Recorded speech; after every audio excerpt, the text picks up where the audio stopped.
Assalamualaikum warahmatullahi wabarakatuh. Perkenalkan, nama saya Umi Rosyida. Saya dari kelas 5 PAIB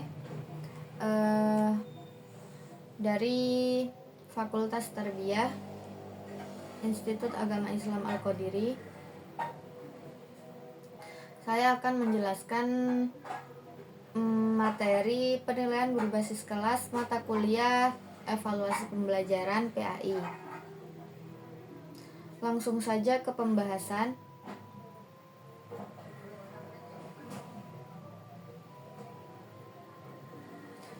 Pengertian penilaian berbasis kelas. Evaluasi atau penilaian berasal dari bahasa Inggris evaluation, akar katanya value yang berarti nilai atau harga. Dengan demikian, secara harfiah, evaluasi pendidikan dapat diartikan sebagai penilaian dalam bidang pendidikan atau penilaian mengenai hal-hal yang berkaitan dengan kegiatan pendidikan, atau juga dapat diartikan sebagai proses menentukan nilai suatu objek. Dapat disimpulkan, evaluasi adalah suatu proses merencanakan, memperoleh, dan menyediakan informasi yang sangat diperlukan untuk membuat alternatif keputusan.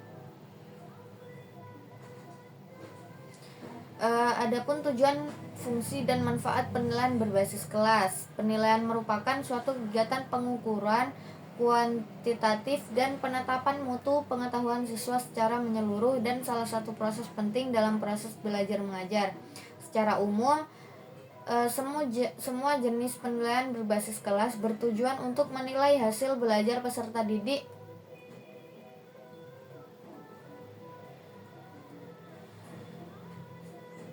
di sekolah, mempertanggungjawabkan penyelenggara pendidikan kepada masyarakat, dan mengetahui capaian mutu pendidikan. Secara khusus, penilaian berbasis kelas bertujuan untuk mengetahui kemajuan dan hasil belajar siswa, mendiagnosis kesulitan belajar, memberikan umpan balik atau perbaikan proses pembelajaran, penentuan kenaikan kelas, dan memotivasi belajar peserta didik dengan cara mengenal dan memahami diri serta merangsang untuk melakukan usaha pendidikan. Fungsi penilaian kelas sebagai bahan pertimbangan dalam menentukan kenaikan kelas, umpan balik dalam perbaikan program pengajaran, alat pendorong dalam peningkatan kemampuan peserta didik, dan sebagai alat untuk peserta didik melakukan evaluasi dan introspeksi.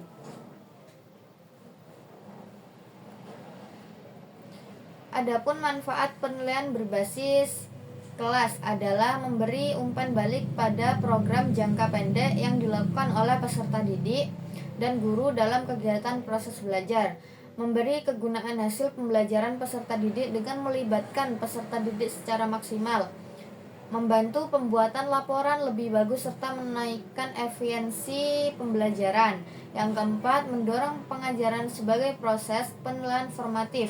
5. Peserta didik dapat memantau pembelajaran dirinya secara lebih baik dan lebih menitik beratkan pada kemampuan, keterampilan, dan nilai. Bagi orang tua, dapat mengetahui kelemahan peringkat anaknya serta mendorong orang tua untuk melakukan bimbingan.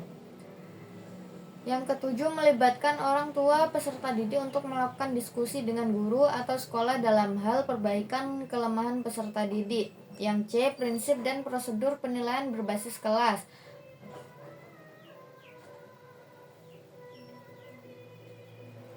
Pelaksanaan penilaian hasil belajar peserta didik didasarkan pada data sahih yang diperoleh melalui prosedur dan instrumen yang memenuhi persyaratan dengan mendasarkan diri pada prinsip-prinsip sebagai berikut. Yang pertama, mendidik. Penilaian harus memberikan sumbangan positif terhadap pencapaian belajar siswa. Yang dua, terbuka. Kriteria penilaian dan dasar pengambilan keputusan harus jelas dan terbuka bagi semua pihak. Yang ketiga, menyeluruh, mencakup seluruh domain yang tertuang pada setiap kompetensi dasar.